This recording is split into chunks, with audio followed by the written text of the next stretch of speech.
Mesdames, Messieurs, bonsoir. Merci de votre attention. Le Bénin, notre pays, a amorcé depuis 2016 un nouveau virage dans sa marche vers le progrès social et la croissance économique. Les réformes structurelles sont engagées, sont en cours dans notre pays et forcent l'admiration des instances internationales. Dr Maxime Winator est économiste et sociologue. Il est fonctionnaire des Nations Unies en poste à Kampala, en Ouganda. Avec lui, ce soir, nous passerons en revue l'évolution socio-économique de notre pays au cours de ces dernières années. Docteur Winator, bonsoir. Les performances macroéconomiques de notre pays, le Bénin, sont saluées aujourd'hui par les institutions financières internationales. Alors, quelle fiabilité peut-on attribuer à ces notations qui fusent de toutes parts? Merci.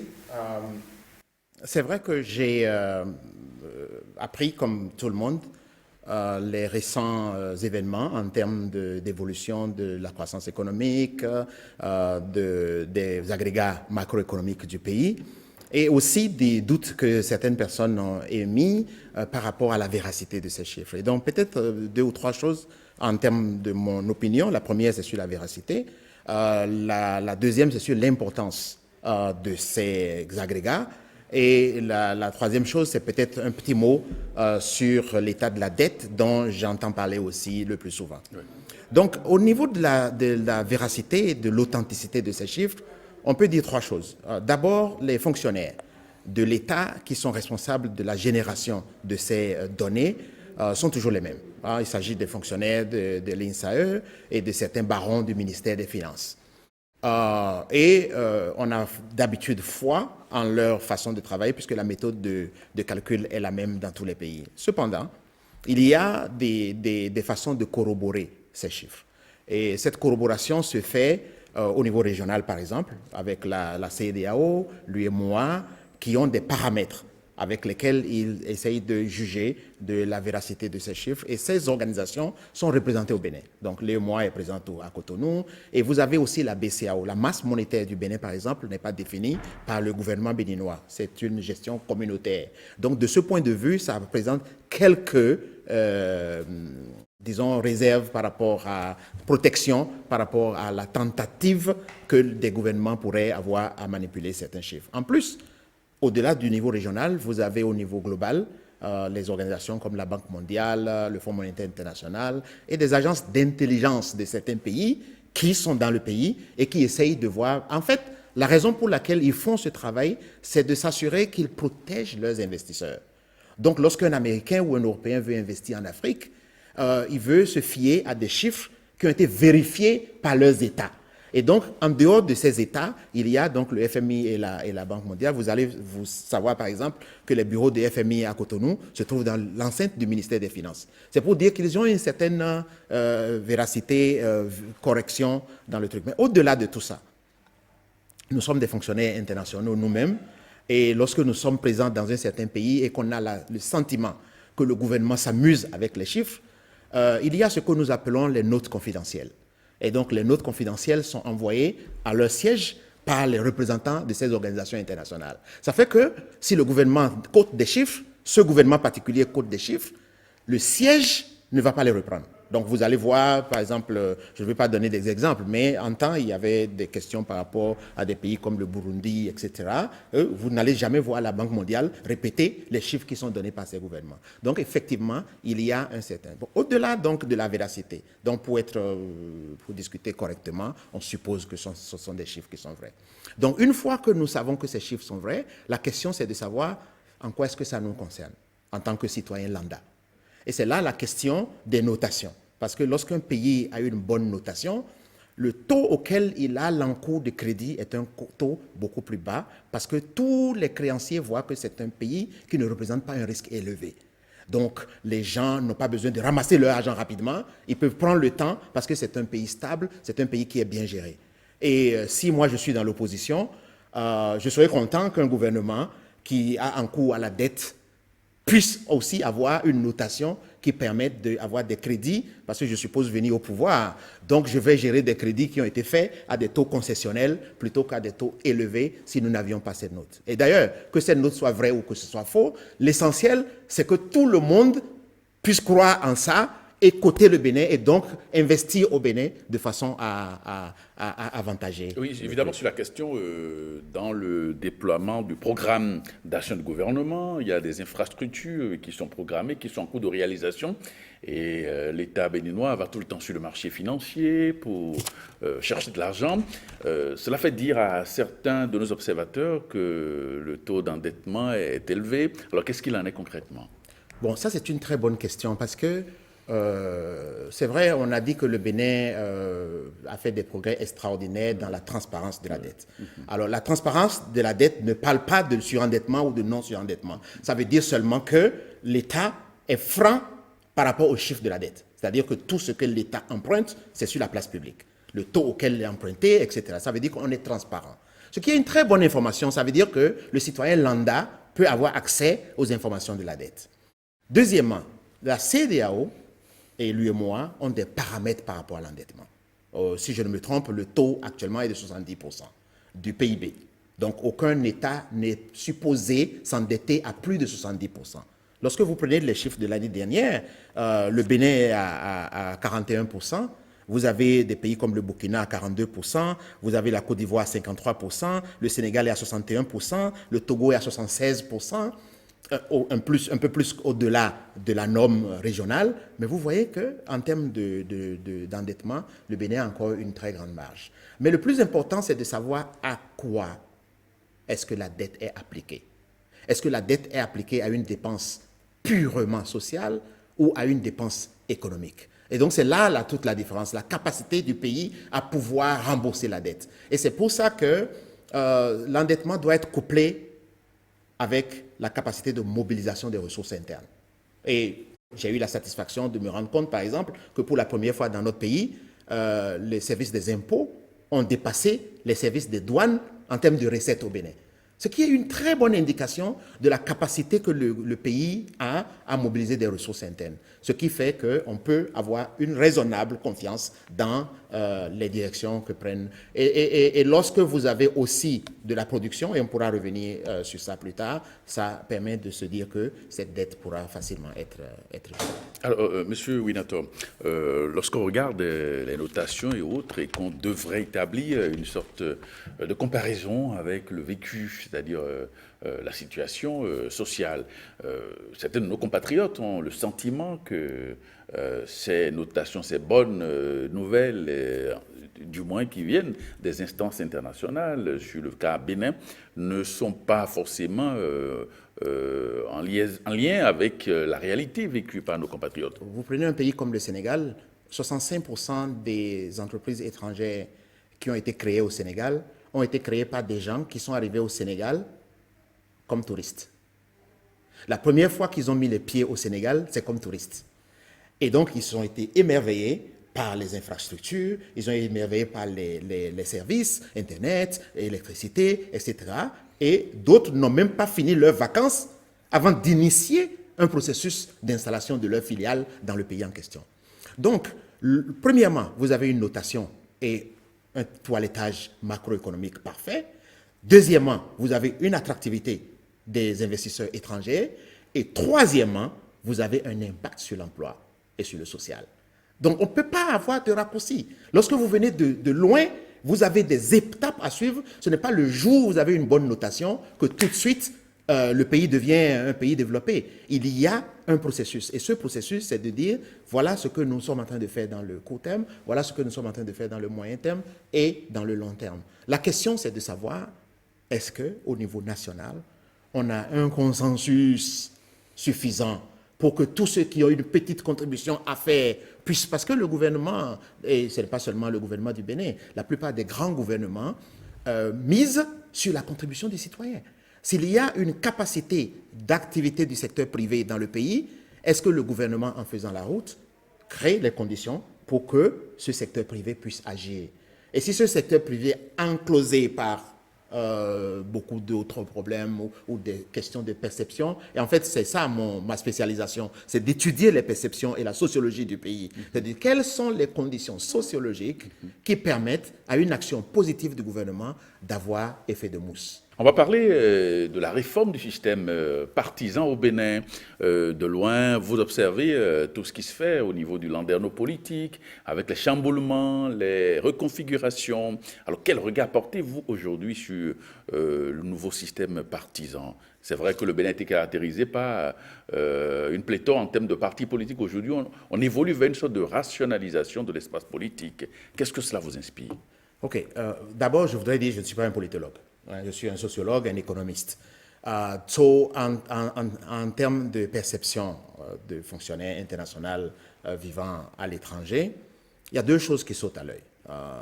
La première, c'est qu'en regardant le système partisan actuel et en le projetant dans le passé, il est formé d'éléments qui datent pour le minimum d'une dizaine d'années.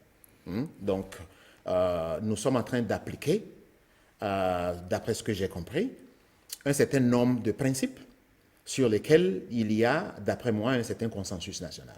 Tout le monde sait que 200 partis, ça ne permet pas à celui qui veut aller voter de se dire quelle est la différence dans le message qui est porté par ces partis politiques. Donc déjà, il y a un problème de clarification du message. Donc lorsque 4 personnes envoient un message, on peut savoir qu'est-ce que le A, B, C, D, qu'est-ce qui fait la différence entre eux, au lieu de 200 personnes. Sinon, le vote était juste aléatoire. Deuxièmement, il y a un certain alignement des élections, qui est aussi très intéressant pour un économiste que je suis, qu'on jette des milliards tous les 2 ou 3 ans. Dès qu'un président meurt ou disparaît, on fait des élections 60 jours plus tard. Après, quelque chose se passe. Bon, donc, on a actuellement un système qui est basé, en fait, encore une fois, sur le modèle anglophone, qui fonctionne bien la plupart dans les pays trucs. Ensuite, le plus important, c'est la dimension nationale. Un parti doit être puissant au nord, au sud, à l'est et à l'ouest. Et ce qu'on voit dans les quelques partis, lorsque vous voyez un parti, même les tout derniers partis qui se créent actuellement comme le FCBE ou bien les 2 partis qui sont de la mouvance présidentielle, ce sont des partis qui parlent assez puissamment au sud comme au nord du pays. Et ça, je crois que c'est l'esprit du système partisan, où la démocratie se joue à l'intérieur du parti, où ce n'est pas un baron qui finance le parti et tout le monde le suit.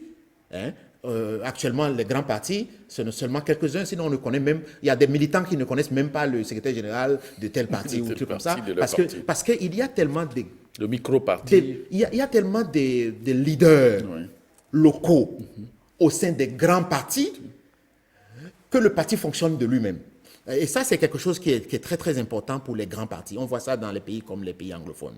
L'autre chose qui est très important, c'est le fait que les gens ont beaucoup parlé des cautions. Et beaucoup de personnes se sont révoltées contre les niveaux des cautions parce qu'on avait toujours en tête que ce sont les individus qui payent les cautions. Or, le système partisan est fait avec l'esprit que c'est le parti qui paye les cautions. Donc, il ne s'agit pas de quelqu'un qui est pauvre qui ne peut pas payer les cautions ou bien quelqu'un qui est riche qui ne peut pas... Non, l'esprit du système partisan, c'est que c'est le parti politique qui paye. Et lorsque l'État s'engage à appuyer les partis politiques, ça veut dire que c'est de la responsabilité de l'État de savoir si les partis politiques ont une structure financière qui leur permet de payer les cautions pour leurs candidats. Bon, donc, c'est une transition et donc on juge cette transition avec des paramètres de l'ancien système. Et donc, c'est pour ça qu'on dit, non, la caution est très élevée.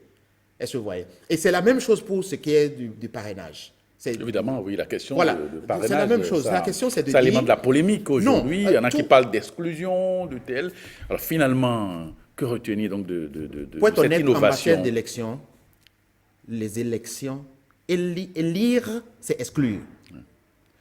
Vous allez vous rappeler, en 90, nous avons fait la limitation d'âge. Et lorsque nous avons fait la limitation d'âge, les gens criaient à l'exclusion. Puisque si j'ai 71 ans, pourquoi est-ce que je ne peux pas être président de la République? C'est ça. Donc si un État définit les conditions dans lesquelles... et vous allez vous rappeler aussi que lorsqu'on a fait la limitation d'âge, des gens se sont révoltés. Il y a une phrase fameuse qui disait « ne m'enterrez pas vivant ».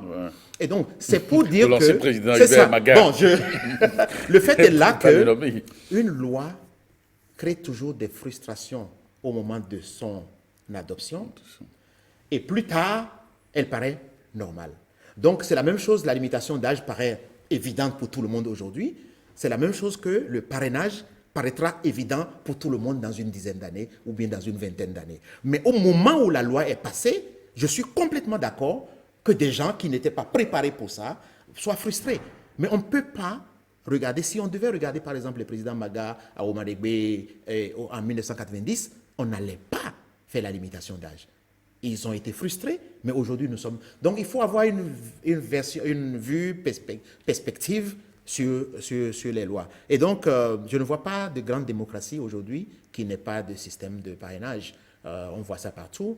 Et vous allez vous rappeler, quelqu'un comme Le Pen en France se lamentait tout le temps qu'il n'arrive pas à rassembler le nombre de signatures qu'il lui faut pour, etc., etc. Bon, c'est des deux questions qu'il faudrait poser, c'est de savoir est-ce que les candidats auront le degré de conviction pour solliciter les signatures dont ils ont besoin. Parce que, en fait, c'est difficile d'avoir 14, 20, 40 candidats dans un pays. Oui, mais M. Winator, là où ça pose problème, c'est que ceux qui sont même aujourd'hui de délivrer les signatures, de parrainer, proviennent de même bord politique. Ce problème qui est posé aujourd'hui, est-ce qu'il va se poser en 26?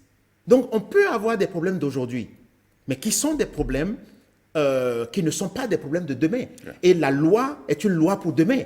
Donc, si chaque fois qu'on veut faire une loi, il y a des gens aujourd'hui qui sont dérangés par la loi, il faut balancer entre la frustration que les gens d'aujourd'hui ont par rapport aux gens qui vont faire la loi. Les gens qui vont utiliser cette loi, ce sont des gens de plus tard.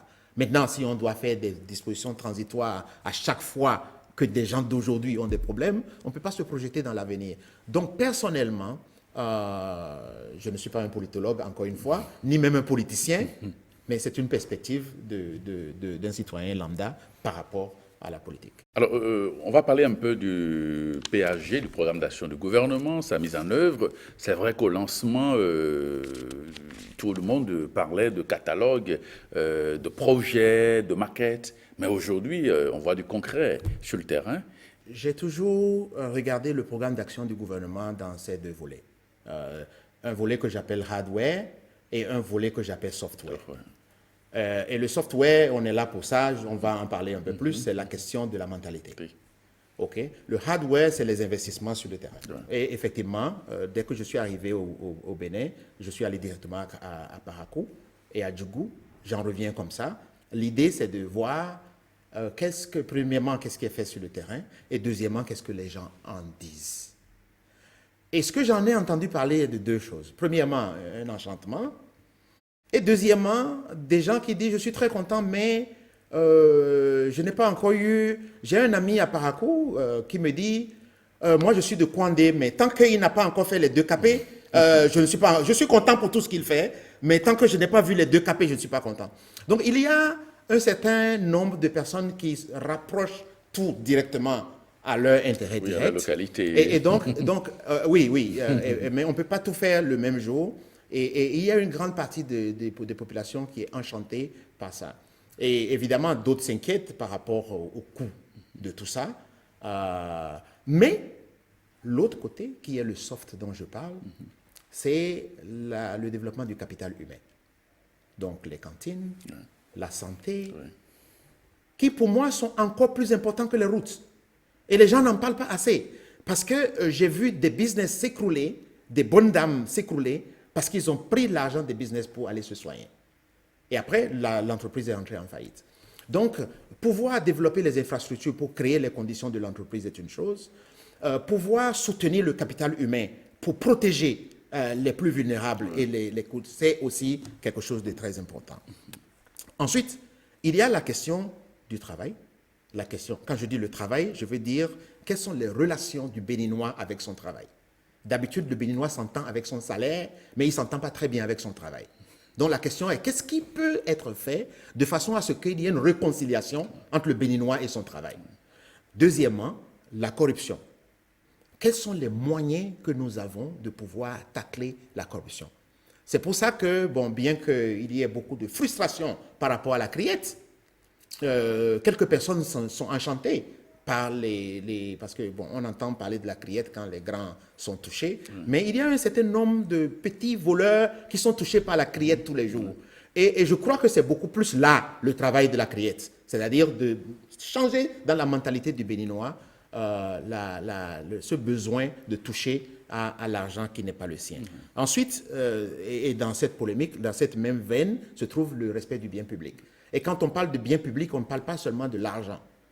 On parle de quelqu'un qui cogne un poteau électrique et qui s'en va. Et qui n'a pas une assurance qui pourrait... Comment est-ce que l'État peut tenir responsable l'association des assureurs sur les dégâts publics qui sont faits sur la route, par exemple? Donc, il y a un certain nombre de choses qui sont du domaine du soft qui doivent obligatoirement accompagner les investissements qui sont faits pour l'État. Parce que, pour moi, le PAG doit être accompagné de 3 choses. La première chose, c'est l'investissement étranger. Tant que le PAG ne suscite pas l'investissement étranger, on a des problèmes. Deuxièmement, c'est le boom touristique. Et troisièmement, c'est la densification du tissu économique national. Et donc, ce sont ces 3 éléments qui devraient être les à côté du PAG. Et je crois que le PAG est en train de construire les conditions matérielles pour que ces 3 éléments puissent se mettre en place. Alors, il y a eu aussi une polémique autour de cette nouvelle carte diplomatique. Ça a fait jaser et aujourd'hui, on a l'impression qu'il y a une sorte d'accalmie. Alors, pour vous, est-ce qu'il y avait nécessité à revoir la carte diplomatique du Bénin? Bon, la nouvelle carte, vous oui, d'abord, il y a de petites histoires. Moi, j'ai fait 4 ans au Mali. J'ai fait 10 ans au Sénégal et je suis en Ouganda depuis quelques années. Et ce que nous voyons dans un certain nombre, il y a 2 choses qui sont graves. La première chose, c'est des consuls qui sont logés de façon ridicule. C'est-à-dire le consul à Bamako, quand j'y étais, c'était dans le marché. Je passais par là, j'avais des problèmes à voir le drapeau du Bénin là. Et donc, on a signé un contrat avec un individu qui est consultant et qui est le consul honoraire du Bénin à Bamako. Il est extraordinairement gentil, mais l'image du Bénin, c'est ridicule. Et à l'autre extrême, vous avez des ambassades qui ont une projection insultante de luxe.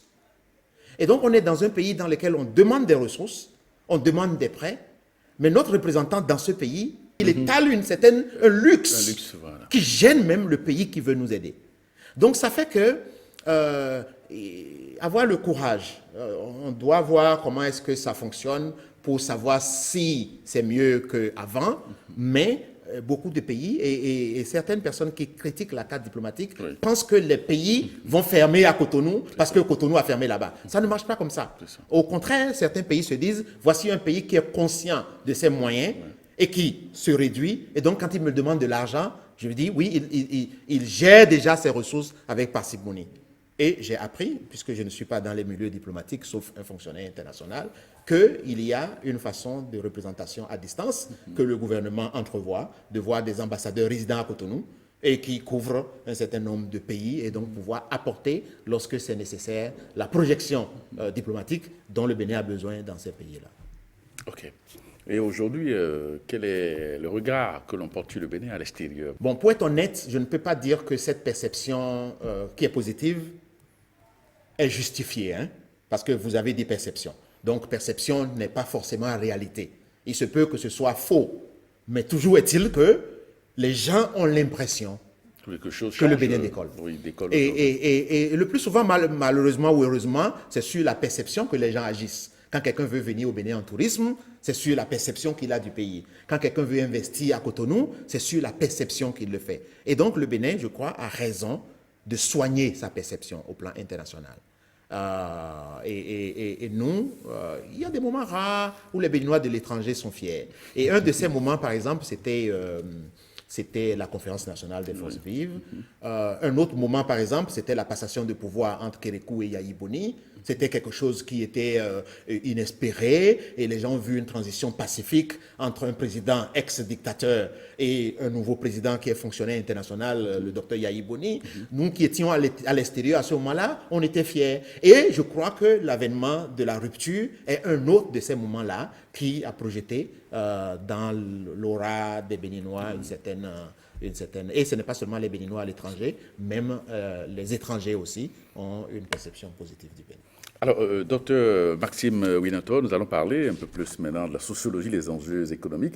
Alors, on parlera des traits sociologiques, des caractéristiques culturelles et sociologiques non porteuses de développement. Alors, selon vous, quels sont aujourd'hui les éléments, disons-le, sociologiques qui font que le Bénin peine à décoller? Bon, je suis un positiviste, hein? Donc avant de parler de ce qui ne marche pas... Vous voulez plutôt parler de ce qui marche. Bon, je vous laisse la parole.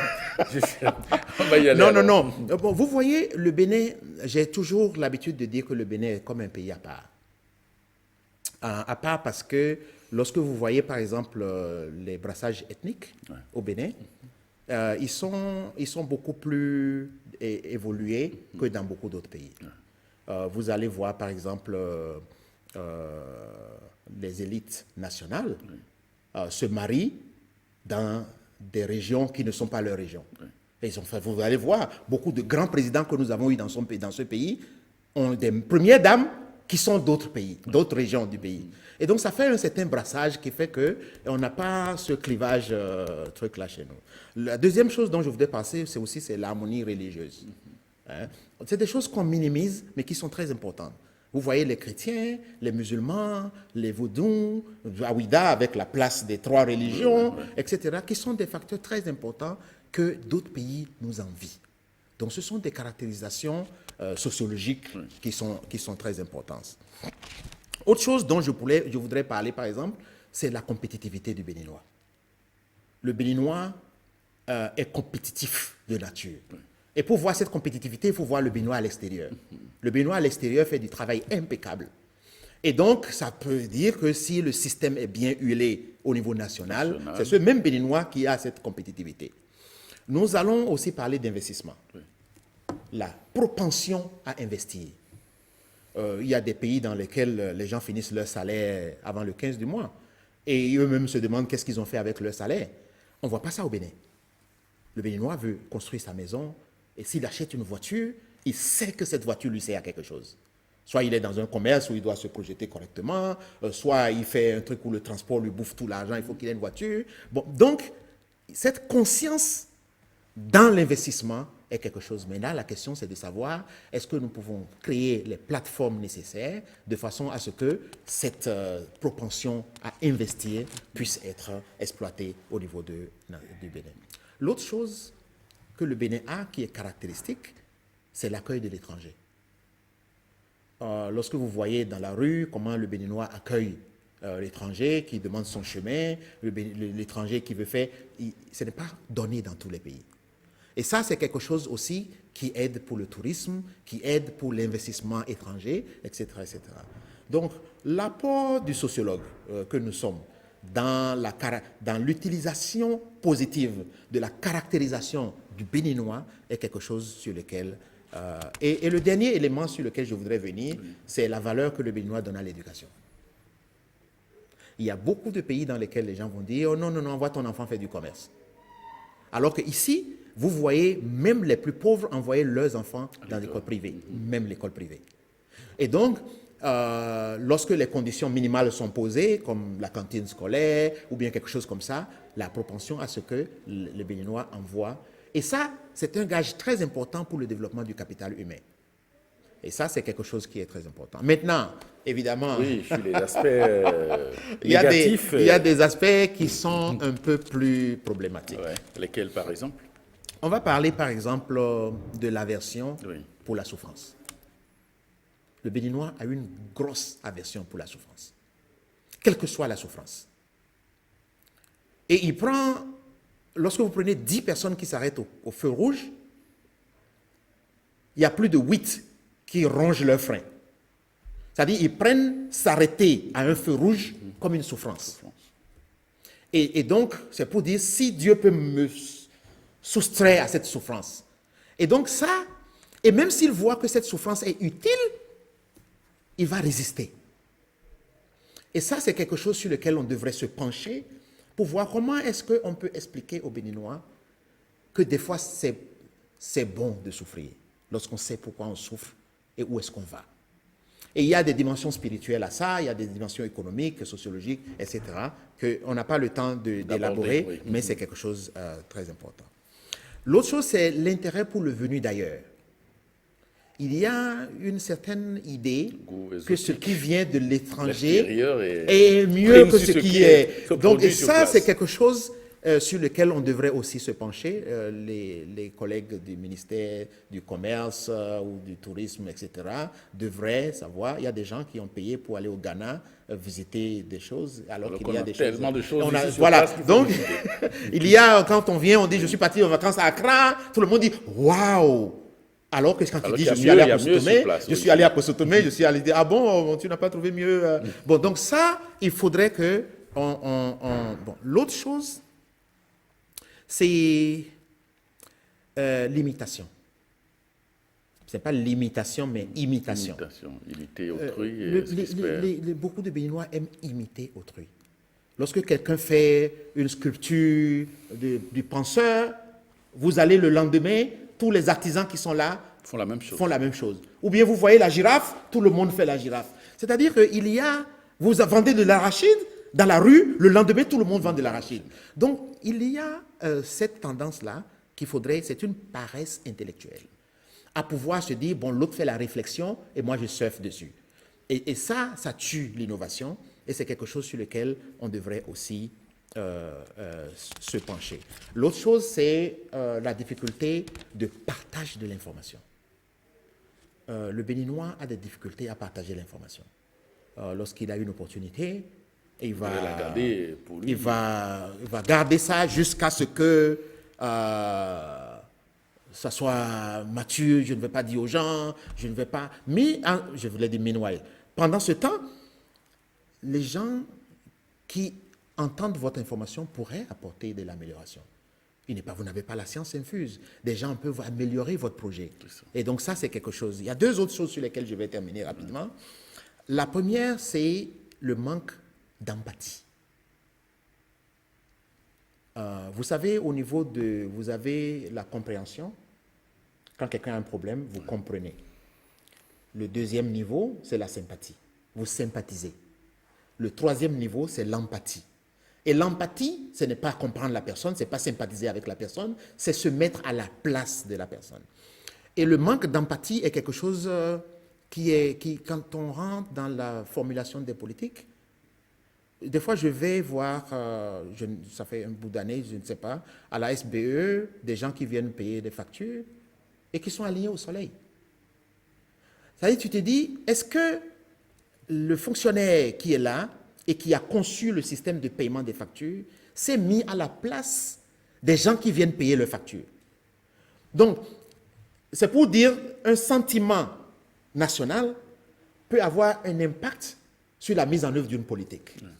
Donc, on peut penser que c'est sociologique seulement, mais ça a une importance capitale au niveau du truc. Et le dernier, c'est peut-être que c'est le plus grave. C'est la difficulté à s'émerveiller. La difficulté... Vous le ressentez chez nos compatriotes? C'est correct.